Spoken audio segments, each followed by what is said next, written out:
So hello, everybody. It's a pleasure for us to have you here. My name is Moran Bodas. I am the academic advisor at the Department of Emergency and Disaster Management, School of Public Health, Faculty of Medicine, Tel Aviv University. We welcome you to our webinar today to learn more about our department and the university.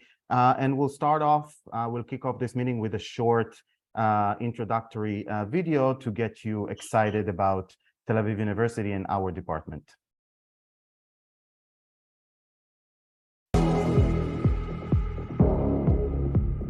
This isn't just a university. It's your gate, your first step, the spark, the place where it all begins. This is not a lawn. It's a celebration of ideas, a festival of thoughts, a sea of opinions. This is not the sky. It's the freedom to dream, to soar, to imagine, to create, to improvise. This is not a storeroom for costumes. This is everyone you wish to be, or not to be. Everything you wish to do.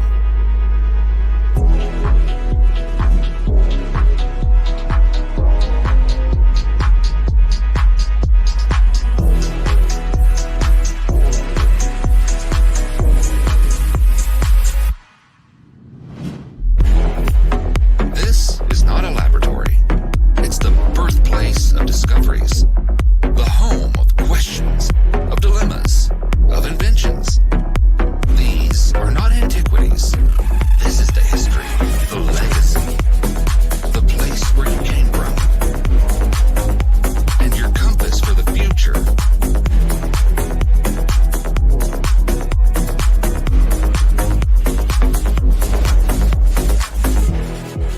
This is not a nature museum. It's life itself, a wealth of shapes and colors, and a vanishing world of species. This is not a cat. It's your curious classmate. And this, of course, is not a lecturer. She's the one who developed the theory, wrote the articles, authored the books. This is not a library.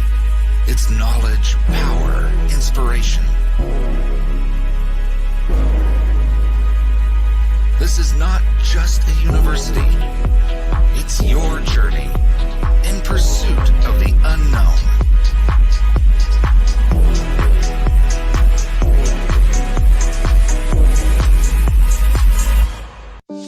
Disasters befall on humanity. Pandemics, natural disasters, and terror attacks all lead to an increase in morbidity and mortality. Humanity's role is to mitigate as much as possible the effects of disasters to maintain our resilience and stability. This is the very essence of the master's degree in Disaster and Emergency Management at Tel Aviv University.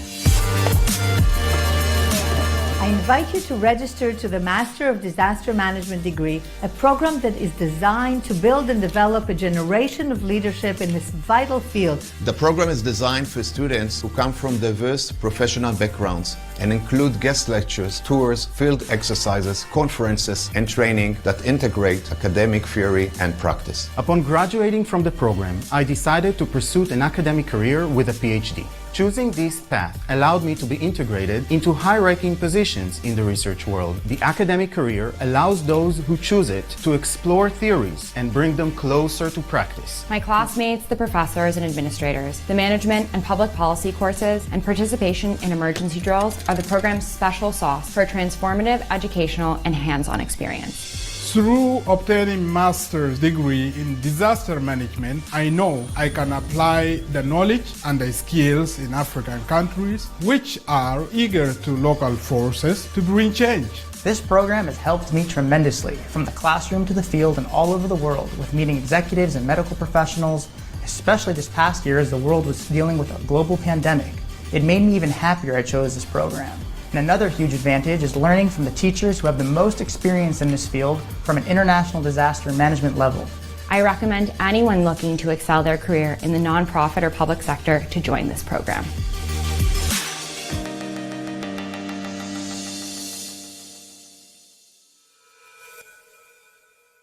Okay, So hopefully this has gave you some excitement with regards to Tel Aviv University and our program. Together with us, we have Gili Shenhar, who is the academic coordinator, and also David Ryan, who's the global outreach and recruitment coordinator from TAU International. But I will pass now the baton to Professor Bruria Adini, who is the head of the department, to first of all welcome you and then give you some more information about the program. So Bruria, on, you have muted. Thank you very much, Moran, but there's some music in the background. The video is still playing. Yeah, can you shut the video, Sorry. please? I did, sorry. Is it better now? Yes, it is. And now can you just change the mode to presentation mode? Yes. Thank you very much. So first of all, we'd like to welcome all of you to this open day. We're very excited to have this opportunity to present our program. And as you heard, both in the videos and in Moran's words, that being in Tel Aviv is all about asking questions. It's the curiosity, it's the actually strive to understand together more and more about our world. So I would like to start with, with the questions of what you all think about what is common to these different adversities that I'm showing on the screen, and I'm only showing some of them, the ones that we've been having the need to cope with in the past few years. Of course, the COVID-19, which impacted all of us, the war in Ukraine, as well as the global warming and the climate change, which is again an adversity and the risk that is relevant and will be influencing all our lives, no matter what societies we come from. Moran, is it possible to unmute people just to have very short answers, or is that a problem right now? I can have people unmute themselves. Yeah, that you can. asking. Okay, Gabby, would you like to respond to this? Sure. I think a common concern with all of these is that they're all humanitarian crises that are affecting everyday people, from COVID to global warming and the war in Ukraine. This is impacting people at all stages. It's not targeting kind of one particular group. Exactly. Thank you very much. Linda, go ahead. Yeah, I agree. And I would also see the trend that it is necessary to to develop early action protocols and expand our knowledge in anticipatory action to get ahead of these crises to come.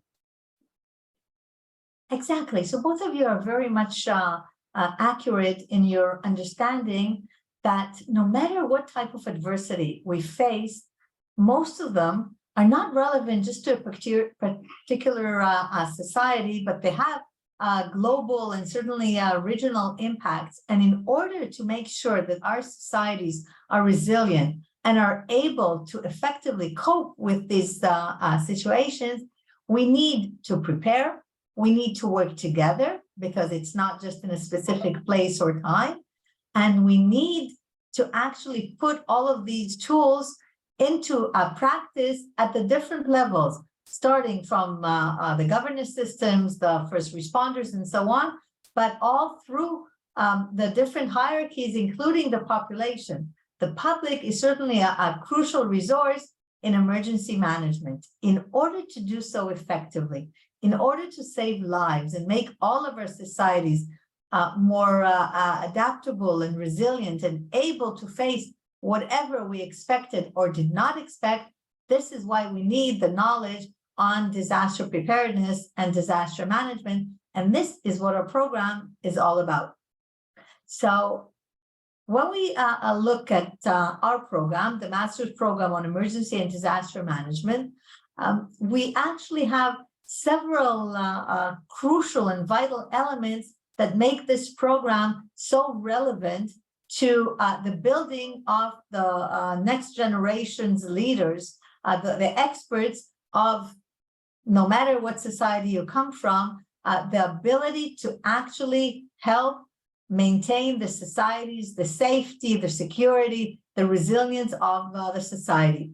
We do so through a one-year program It's 1 year for the regular program, not the thesis track. It's those of you that will be aspiring to also continue in researching, then that you will be an additional, up to additional in 1 year. But the regular program is 1 year, an intensive one, in which we actually expose you to world-renowned academic personnel, researchers, as well as practitioners and policymakers, in order to make you understand both the theoretical tools, the scientific knowledge, but also understand what the field is all about and how we identify the challenges in the field, try to improve them through academic and scientific tools, and put these tools into the service of the field.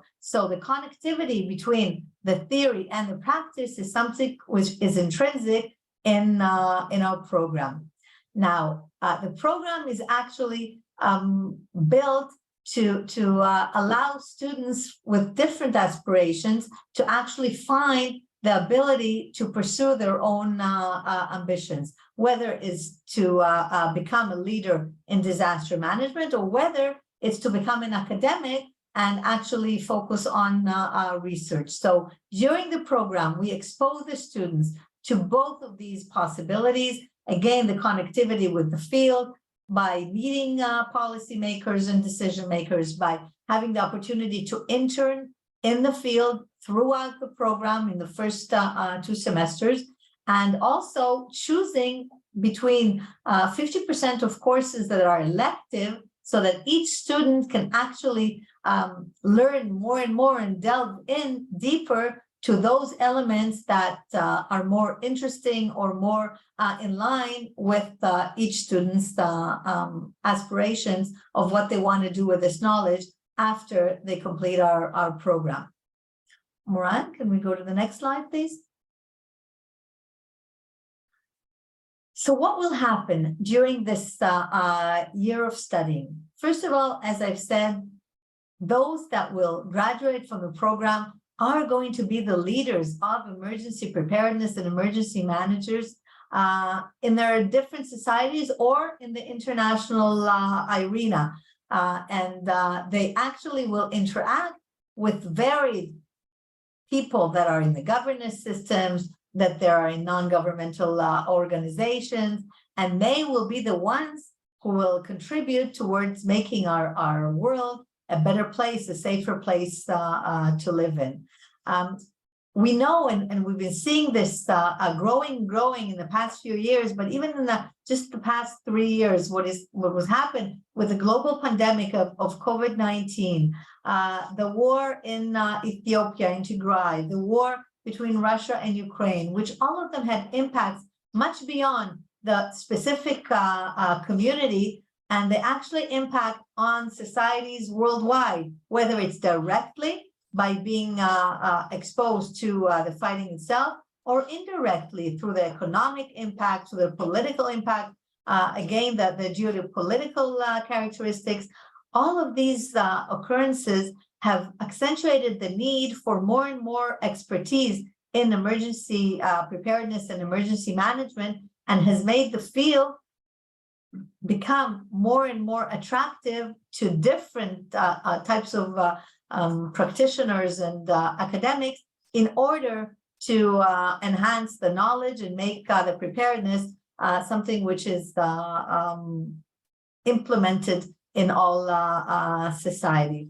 So since we want and we aim to build a more resilient and a more safe environment and societies for people all around the globe, this is something that we instill in the program, and allow all the students the opportunity to learn the knowledge, the competencies, have the toolbox that is needed in order to actually become those leaders in emergency management. We have 2 tracks in the program. Both of them are 40 academic credits, but the regular track, the students do not do a full thesis, while in the research track, the students complete a thesis, and those of you, or those of the graduate that want to continue afterwards towards a PhD, then it's possible after completing the thesis track. Can we go to the next slide, please? As I've said, both tracks have 40 academic points. One of the differences is that the students that choose the regular track study 16 credits in elective courses, while those who do the research study less courses. They actually only take 4 courses, which puts you eligible to 8 academic credits, and the rest of the time is actually being dedicated towards the research proposal as well as the implementation of the research. The program itself for all the students, both the one of the regular track as well as those in the research track, as I've said, we want to emphasize the connectivity between the science and the field, and thus we have meetings with policymakers. We visit different operation centers and different emergency operators in the field. We have different workshops, observe drills, in order, again, to have the graduates understand not only the theoretical realm, but also the practical one. The decision of which track to go to is actually made at the end of the first semester, after both all the students have the opportunity to be more acquainted with the field, and also for us as faculty to be more acquainted with your capacities and competencies.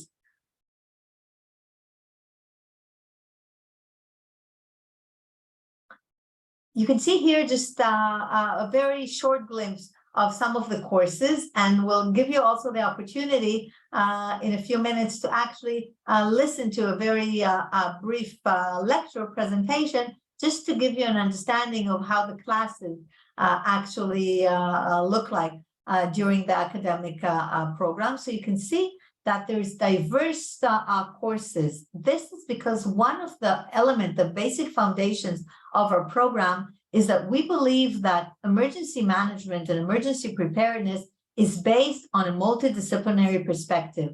We have to understand what is happening in the world, such as the global warming or the man-made adversity. How do we provide humanitarian aid?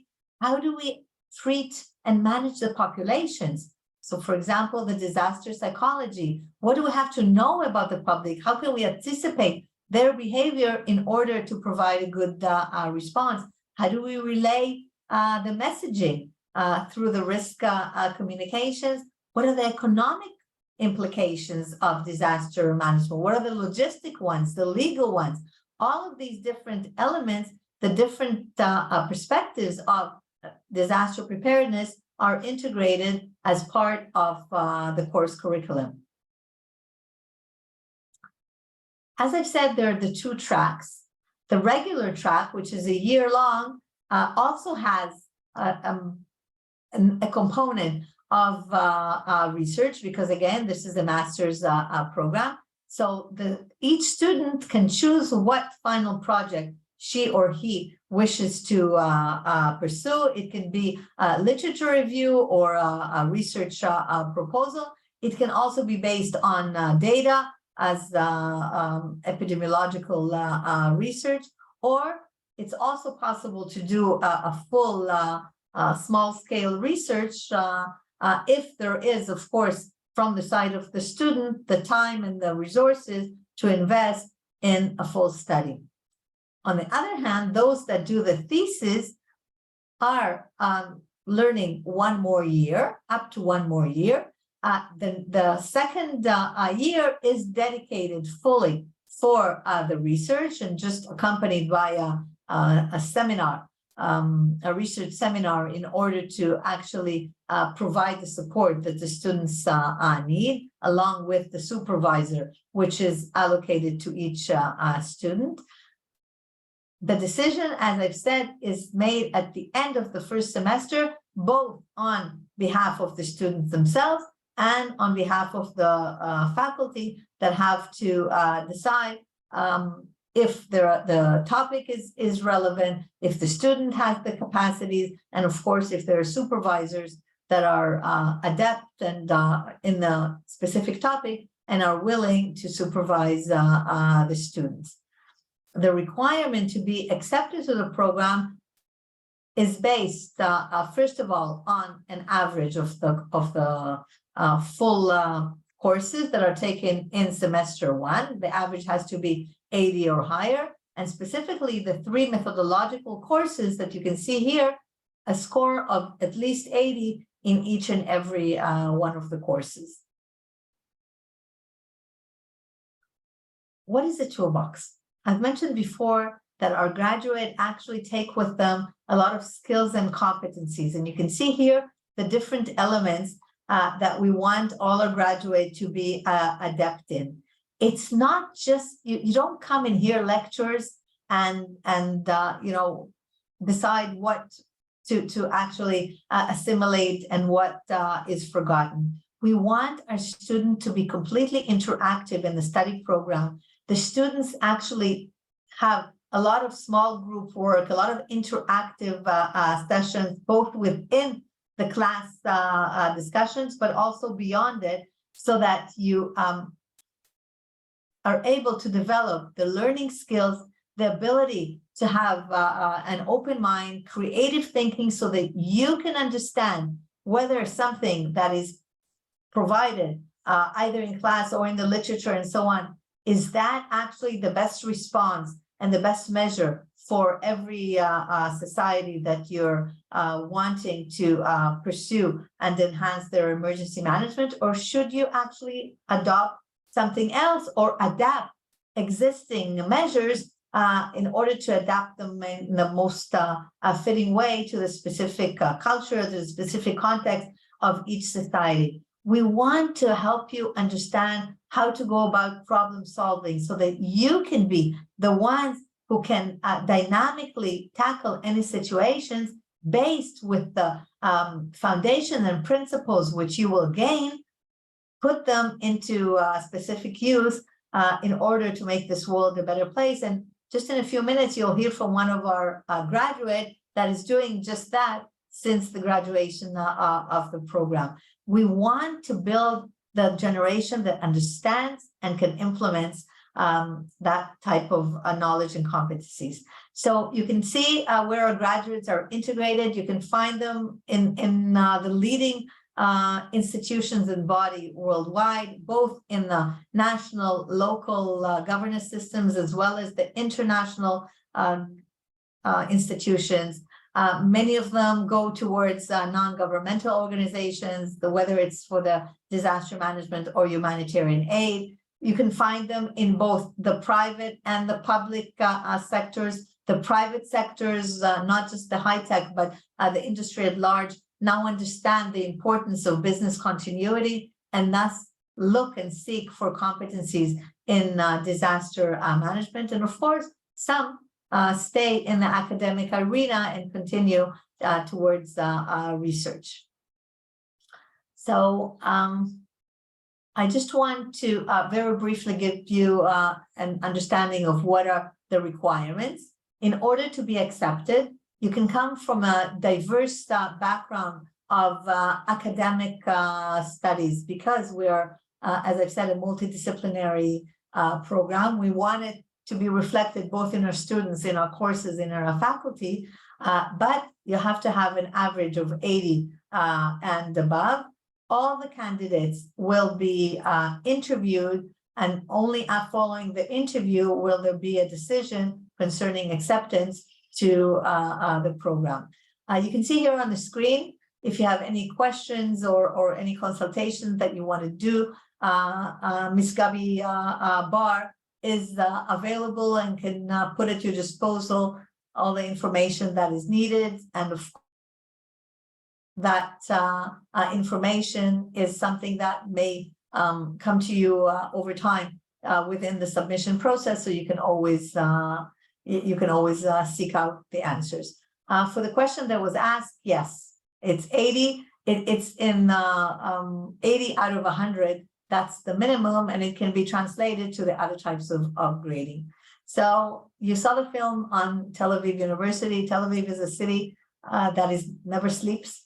It's a place, a cosmopolitan place that is attracting diverse populations, and we have the good fortune to be actually located within the city where we can enjoy from all the different attraction that the Tel Aviv University puts at our disposal, as well as the Tel Aviv municipality. Thank you, Moran. Thank you very much, Professor Adini, for the introduction of the department.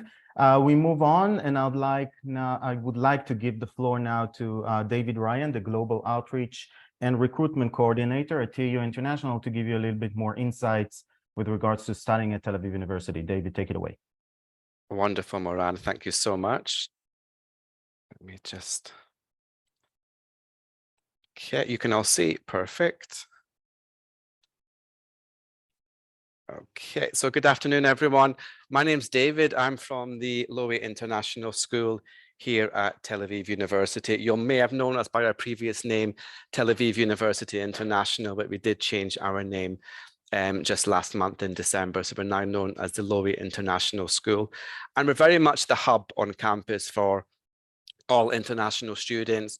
We also support all of the international programs here on campus as well. So we're literally in the heart of campus, a hub for all of our students.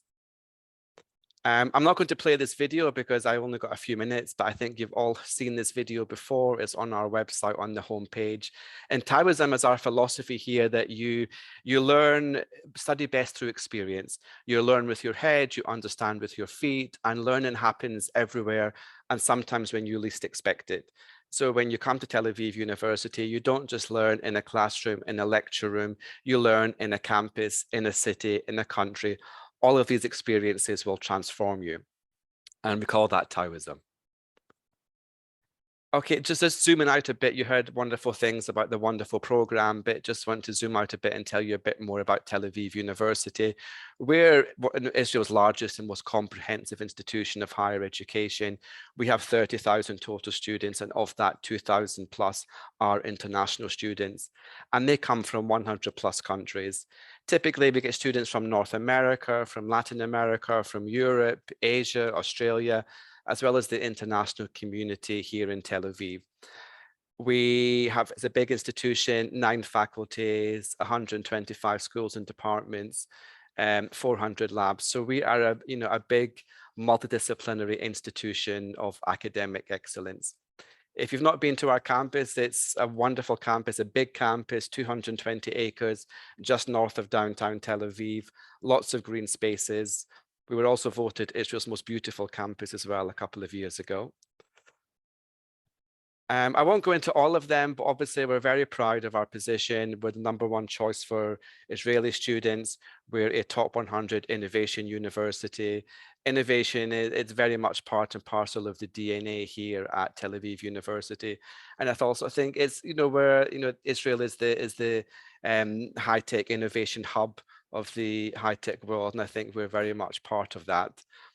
We're ranked for entrepreneurship. You'll see a lot of rankings with entrepreneurship, business, innovation, and also 55% of the population on campus are women.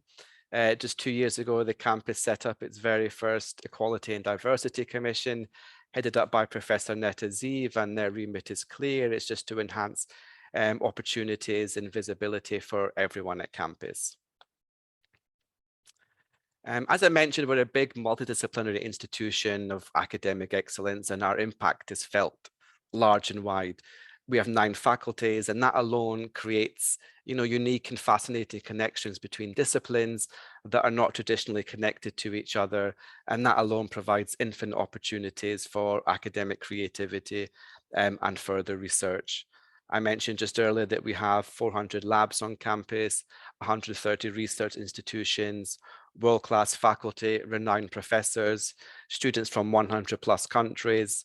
Every year, our students perform over 300,000 hours of community service. And of course, we're in this wonderful Mediterranean city of Tel Aviv that we call home. If you've never been to Tel Aviv before, Okay, it's Israel's cultural and commercial capital. It's been called the Mediterranean capital of cool by the New York Times. It's a pulsating, vibrant city. It's a non-stop city with amazing nightlife, cuisine, food. It's a wonderful city with beaches and year-round sun. It's a city you can never stop exploring. The tagline of the city is non-stop. And here at the International School, our tagline is non-stop discovery. Oops. Okay, I won't go into all of these, but just a snapshot of some key alumni that's changing the world in different fields. This is a world-changing community, 200,000 strong and 15,000 international alumni that are making an impact in their respective fields. I think you're going to hear from Valerio afterwards, who I think I should have put his picture on this slide actually.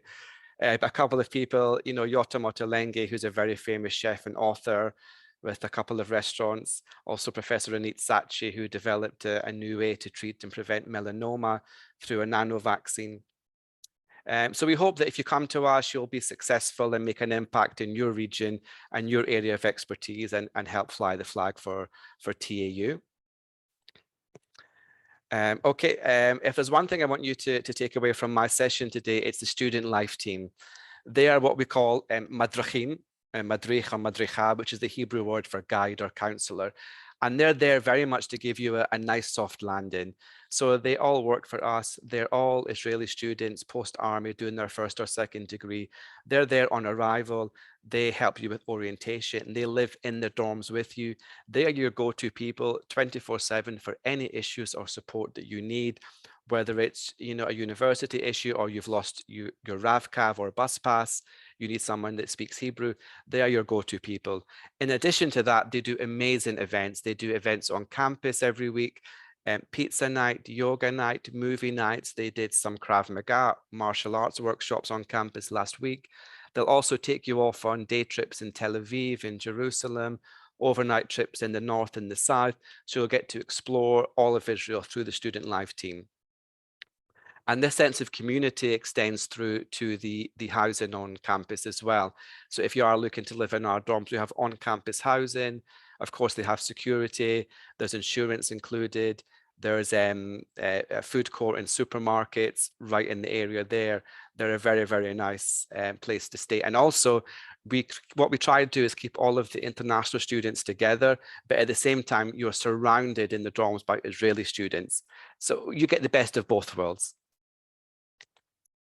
And here we have some pictures of the dorms just so you can see what it looks like. They're very nice. They all have their own kitchens.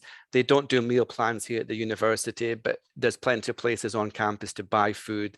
You also have your own kitchens in the dorms, and it's also a nice way to, you know, meet new friends and bond over cooking together. Obviously, they have laundry facilities. They've got study rooms, you know, chill out areas. There's also a creche if you have children. There's also a small gym. There's also a big gym on campus that give discounted pricing to staff and students. So they're very, very nice places to stay. I'll just end quickly just by saying that, as I mentioned before, we're the hub on campus for all of our international students and international programs. In addition to this wonderful program, we have 60+ programs here taught in English and 2,000 international students from, you know, high school gap program all the way up to PhD and postdocs. So students can literally come to us post high school and matriculate their entire way throughout their higher education journey. That was me. I think I went 2 minutes over my allocated time. So thank you. Great pleasure to introduce Valerio Carafa, who's alumnus of our program and a humanitarian aid supply chain expert who's been working in Eswatini as well as recently in the Ukraine together with Israel to tell us a little bit about how he pulled theory into practice. Valerio, the floor is yours. Hi, Moran. Thank you very much, and thank you for everyone for participating in this opening session and this virtual session to the Master in Disaster Management. I know that I have only 5 minutes, and I will try to transfer to you all what was my journey from academic to the field. So thank you, Moran, for just going on with the slides, because the time is short, and I want just the people that are attending to understand a bit through the picture that sometimes talk more than words about this journey. My journey, I want to share with you two aspects, the personal and the academic point of view. First of all, I'm not Israelis, and when I moved to Israel was the pandemic, and was my first time in Israel.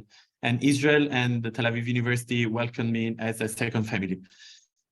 We started online, then we moved on campus, and was an amazing journey. You will see here in the pictures what Bruria anticipated to you, how this master's program and the Tel Aviv University put it into practice and embrace what is the theoretical aspect and what is the practical aspect, that then while you are studying, you don't really understand how useful it is afterwards when you will be actually managing those emergencies. And so you will see now in these slides some visits that we have and full-scale simulation, light search and rescue that we have been conducting during our masters. The academic point of view was crucial for me because while I was still studying, I started an internship at Israel, and before even completing my master, I was already deployed on mission in Eswatini. You will see some pictures here. Since my academic journey was completed in Israel, I moved first to Eswatini, where I coordinated all the logistics and supply chain processes of the COVID-19 vaccination rollout. You can see here in this picture was the first batch, the first cargo of Pfizer that we received, and was one of the first African country to deal with ultra low cold chain. So it was a big challenge.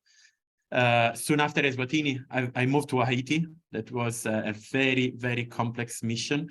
I don't know if you know a bit about the political situation of Haiti, but I was the only international personnel in Haiti, in the southern Haiti after the earthquake. And we had a very huge mission and project in Haiti that was completed in February 2022. And that was very complex. As you can see here, we were talking about a natural disaster, and then there are man-made disaster. And this one was an earthquake. This is a school, or at least was a school. When we arrived there was nothing left, and students were attending classes in that picture you saw on the right. This one was an hospital of Lazille where we were operating, and we built up water reservoir and toilets and entire departments of the hospital. Then when I was about to go back to Israel, because I'm part of the headquarters of Israel. Israel is the largest humanitarian aid and emergency management organization of Israel. We have a headquarters in Tel Aviv, plus 16 missions at the same time worldwide. And I was about to go back to the headquarters when the war started. So in 24 hours, I packed again. And I went to Moldova at the border with Ukraine. After Moldova, I moved to Romania, where we set up one of the biggest missions of Israel that I've been leading now for 1 year, through which we shipped over 500 trucks into a war zone with 100% delivery success. Here are some pictures of the beginning of the mission. And it was really rewarding. And now I'm also supporting the mission in Ukraine, where we have 2 offices in Kiev and Odessa, supporting several projects related to water hygiene and sanitation, with protection, mental health and psychosocial support, that Israel is super advanced and always stressed that psychosocial aspect in order to be resilient and be able to react to the emergencies and the disasters. So I don't want to take more time because I know that the time was short, but I really recommend this master. Not because I was an alumni, and it's been almost now 2 years since I finished the master's program. But as my colleague says now, after this journey from academic to the field, they say that I'm adopted Israelis, and I'm really proud of that. And whenever I go back to Israel, I'm always going back to the campus with pleasure to meet all the professor and my the other alumni. So I really thank you for these initiatives, and I really wish you good luck to all of you that will decide to embrace and start this journey. If you have any question, just sorry to conclude, if anyone has any question, you can reach me out on LinkedIn or by email. I can share my email. So really open to answer all your questions. Valerio, thank you very, very, very much. It's always a pleasure to have you with us. We are proud of all of our alumni, but Valerio is an exception even among our tremendously successful alumni. So thank you very much for taking the time to talk to us today. And now we've reached the last part of this webinar, which is the Q&A. This is your time to shine. If you have any questions, you can type them into the chat, or if you want to unmute yourselves and ask the forum, raise your hand and do so.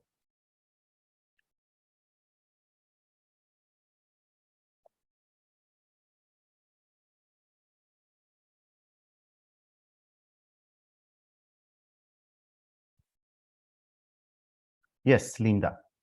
So hi again. I just wanted to ask if you have a module or a course on anticipatory action and early warning, early action protocols, or is it foreseen in the future? Are you talking about a specific field or in general? Because I'm not sure exactly what you mean by this.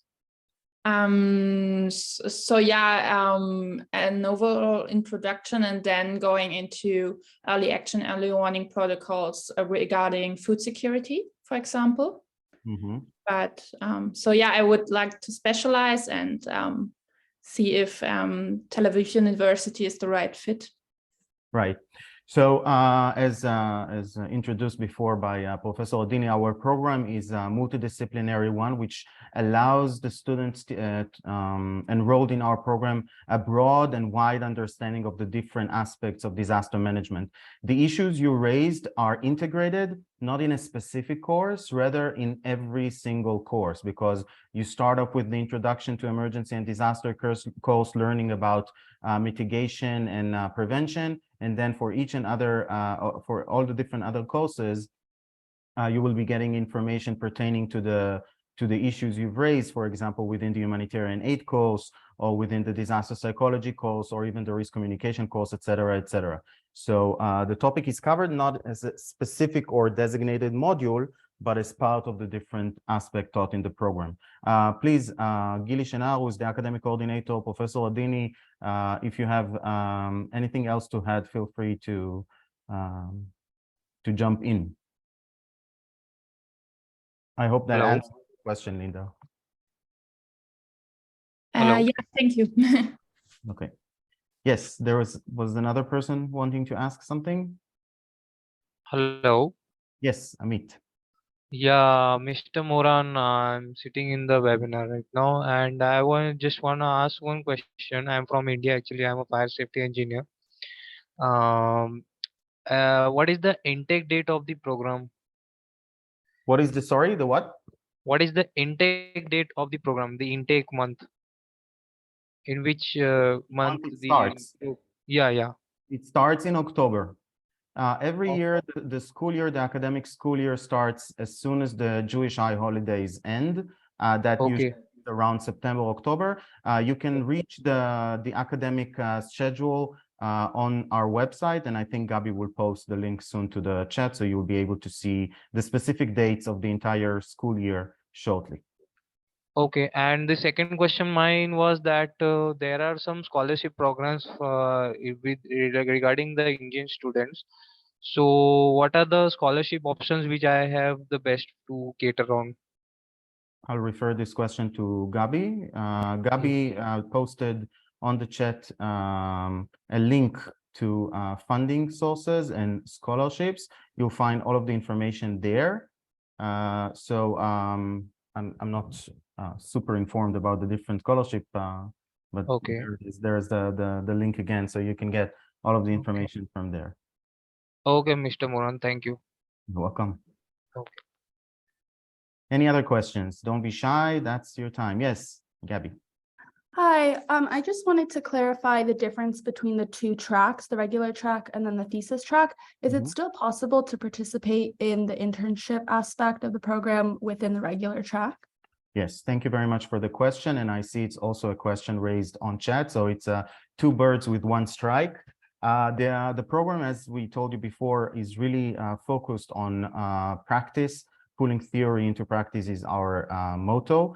And we allow and even encourage our students to enroll into an internship program, which covers 4 credits of the general electives. So if you enroll into the internship program, which of course allows you to be integrated into different NGOs, humanitarian aid sector, government agencies, local authorities, et cetera, and internship with them throughout the first and second semester of our program, and around 8 hours per week.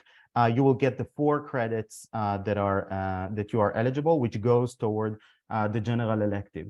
The internship program is open for both the regular track and the thesis track, because in both tracks, you need to acquire those 4 credits for general electives. Therefore, the internship program is available for both tracks. Where you started off, everybody is enrolled into the program into the regular track. That's the default, and you all can start the internship program. If you move and switch to the thesis track, you can still continue with the internship program and get the credit for it.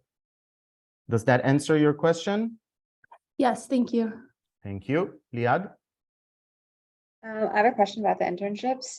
Do you guys help coordinate those, or do you guys have connections with certain organizations or companies to help set those up? And if so, can I ask which ones? Absolutely. Yes, the program is coordinating. Professor Adini, would you like to provide the full details? Yes, the answer is that we coordinate it. We have the connectivity with many different types of organizations, starting with governmental organizations, non-governmental organizations, industrial ones, almost all types and categories of organizations.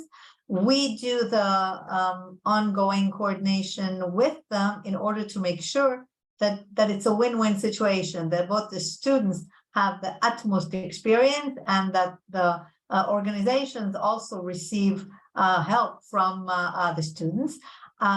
Specifically, we've also had some students that wanted something specific that was not in our planning of internships. And once the student identified that specific organization and there is approval from both sides, then we also we move in and discuss it with the intended organization, and if they come up to the standards that we request and that we require, then we've approved the internship in those additional bodies also.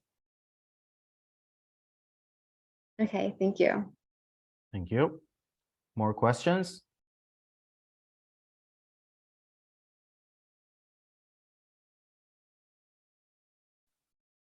Yeah, Mr. Moran, my last question was that what is about the job prospect, means after completing the masters, that you were telling that you'll be getting placed in the various agencies and companies. So means will be happening after how much time after completing the masters? Right, so that's a very important question. Thank you for raising that. The alumni of the program are integrated into 4 main career paths. They're integrated mostly in the humanitarian aid sector, meaning they are, like Valerio, integrated into NGOs or other agencies, UN agencies, and other international or local agencies that deal with humanitarian aid action and provide aid and assistance to populations in need. The second sector into which our alumni are integrated into is the private sector. For example, the chief scientist of Microsoft here in Israel is an alumnus of our program. More and more companies and private sector organizations understand, especially after COVID-19, that they need a person to be responsible for business continuity and crisis management. So more and more private sectors are joining into hiring professionals in the field of emergency and disaster management. The third sector is the public sector, meaning government agencies, local authorities, public sector entities. That usually entails developing policy, doing exercises, training, preparedness. For example, we have many alumni in the different Israeli government agencies, as well as alumni in FEMA, the Federal Emergency Management Authority in the United States, and some local authorities in Canada and other places around the world. And the fourth sector in which alumni are usually integrated into is the research world. Usually if they pursue a PhD, myself included, I'm an alumnus, a graduate of the program myself, and I chose the path of doing a PhD and stay in academia, doing research and developing my career in this path.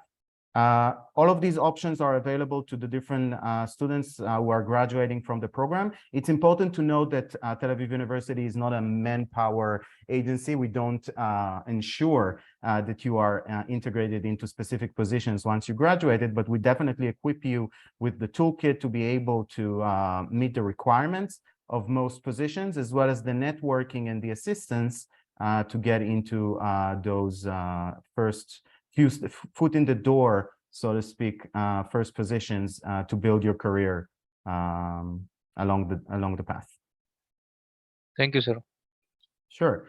Can you explain a little further? For example, a class in most US universities are 3 credits, but the class can be 4 months long or 8 weeks. I'm not sure what exactly this question is pertaining to. If you're talking about the internship program is a year-long course. It entails 8 hours per week volunteering with a NGO, which is extracurriculum work. It's not within the class schedule during the first and second semester. And in the third semester, the summer semester, you submit your final paper, which takes a look back into your experience, if that's the question. Other courses are mostly 2 credits, and they are semester-long courses, either in the form of full semester, like the first and second semester, or during the summer semester, we have crash courses. Each course is 1 week long, and you finish the entire course within a single week. So 12 meetings taking place during 3 days. And Gabby, as usual, is very helpful in providing you with the links for the additional information. More questions? Yes, Gabby. Can you just talk through the application process and when that is due, when the interview process begins, just the timeline to have a better sense of that? Right. So thank you for the question. The enrollment process is done through the Tel Aviv University application website. You submit all of the papers that you are required, such as CV, your transcripts, a short essay that you write, explaining why you want to pursue studying in our program. Once all of these documents are obtained by our secretariat, you will be given a note with regards to an interview date. The interview takes place with at least 2 of our faculty members, and after that, it's being discussed by our enrollment committee, and you are usually getting a response back within 2 weeks. Maybe sometimes it may take longer, whether you've been accepted to the program or not. The program is currently accepting. Usually, the enrollment process is finished by April, if I'm not mistaken, Gabi. Yeah, it could be later on. Really depends on how well it goes. So when the class is full, we close the enrollment process. Linda. Yeah, hi, me again. So maybe I missed this information, but do you also conduct practical exercises like on building latrines or IDP camps or something? Thank you for the question. We integrate into the program a myriad of practical implementation of disaster management. For example, there's light search and rescue training, which all students is mandatory for them to undergo. We take students to visit headquarters and participate in drills and exercises. The specific trainings you mentioned are not part of the curriculum, but we always increase and include more actions and more activities depending on what is available specifically. Within the humanitarian aid course, you will be getting more information pertaining to the topic you've raised and some simulations, tabletop exercises that will definitely touch base with some aspects that you raised. Okay, yeah, thank you. Great to hear. Welcome. What are the ages what the age of most students in the program? For our international cohort, the average age is around 22, 23. Most students are relatively young. They just graduate from their undergraduate studies and pursue their advanced studies, their graduate studies. So it's a relatively young cohort. I mean, compared to the Israeli track. In the Israeli track, the average age is 35, 40, something like that. More questions?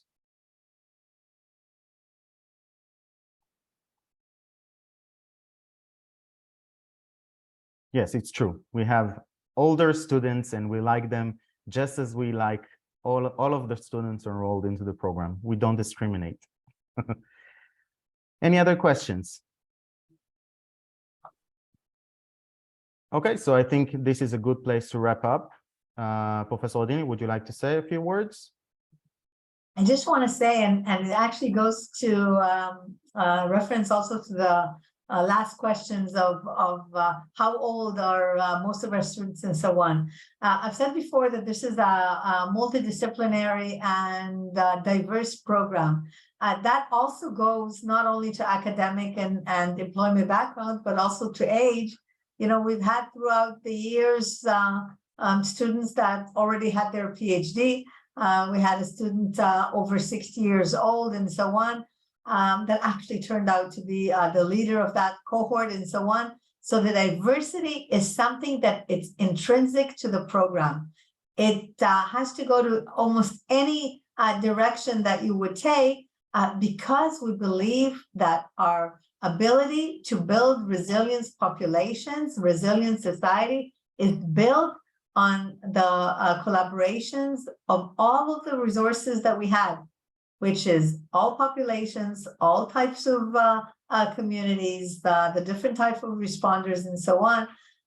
So that's why everyone is welcome, taking into account that what we want is to enrich the knowledge and the academic enhancement by each of us bringing their own experience, their own insight, their own type of ways of thinking and creativity to make the learning process that much richer for all of us. So I'd like to welcome you all. We'd love, for people from different countries, from different backgrounds, from different types of experiences to be with us.